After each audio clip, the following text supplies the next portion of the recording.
কি রান্না করবেন বুঝতেই পারছেন না, তাহলে 2টা ডিম নিয়ে এভাবে রান্না করে ফেলুন। 2টা ডিম দিয়ে 4-5 জনে অনায়াসে খেতে পারবেন। এতটাই মজার এবং ইউনিক যে প্রথম দেখাতে আপনার খেতে ইচ্ছে করবে।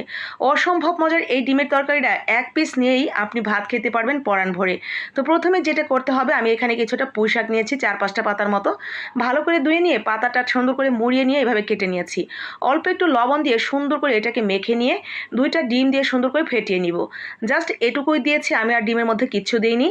এরপরে চামচে নিয়ে অল্প অল্প করে ঠিক এইভাবে অল্প একটু তেল ব্রাশ করে আমরা তাওয়ার মধ্যে পাটিসাপটা পিঠা ঠিক যেভাবে ঘুরিয়ে নিয়ে আমরা পেঁচায় নেই, ঠিক ওইভাবে পেঁচায় পেঁচায় আমি 4টা রোল করেছি।